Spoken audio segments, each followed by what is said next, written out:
Коя карта можеш да избереш, за да покажеш изцяло твоите чувства? Спокойна си.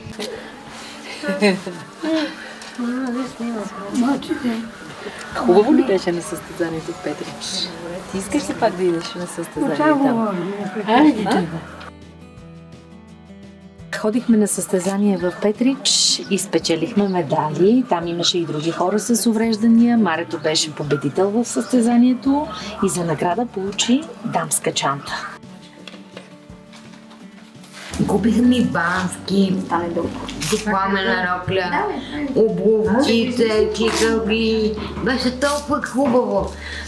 Толкова бърз нямам думи. И рисувам детска картинка за детска стая, като тази отгоре от делфините също е моя. Това е за сега за детска стая на няколко детенце, ако си я хареса, може да си я вземе. Ако дойде тук детенце, бих му я подарила. Намираме се в село Каменица, община Струмяни. Потребителите ни са преместени тук от повече от една година вече. Общината има доста социални услуги. Потребителите ни се чувстват прекрасно, мисля, тук. Семейната среда личи сега. В предишната институция това не личеше. Нямаше го това нещо. Сега са семейство. Стъпиха за първи път на море и на плаж. Никога през живота си не са били, защото са израснали по институциите. От 2017 година бях директор на дома в Раздол. Дома се намираше извън населено място. Като всички потребители, 60 на брой, се хранят на едно и също място. Стаите, в които се намират, те са по 3, 4, 5 дори. Докато тук сега всеки има собствена стая, има собствен санитарен възел, има гардероб, има личното пространство. Гардеробите затворени.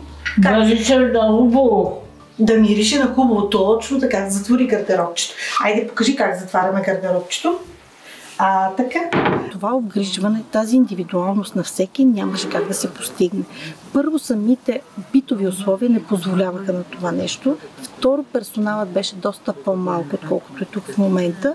Другото, което е, че те бяха изолирани от околната среда. В смисъл, те бяха самостоятелни. Те не бяха виждали с години хора, освен персонала. Дома беше извън населено място и нямаха възможност да излизат, да общуват с хора от обществото, докато тук имат възможността да излизат всеки ден на разходка, да ходят на кафе, да се срещат с жителите на селото.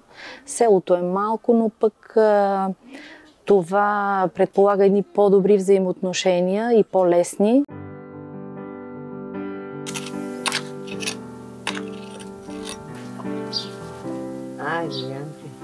Това, че дойдохме в стерилна среда, нас в началото малко ни ядоса, но това в крайна сметка доведе до нещо добро.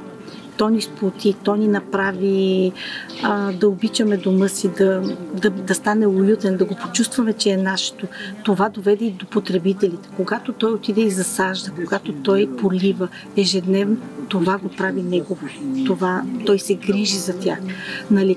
Това, че засадихме цветя по стаите, вътре в дневните, всичко това доведе до една много бърза адаптация на потребителите. Обществото трудно приема хора, които са различни, независимо дали с психичен или физически проблем. Когато търся персонал, го усещам най-добре.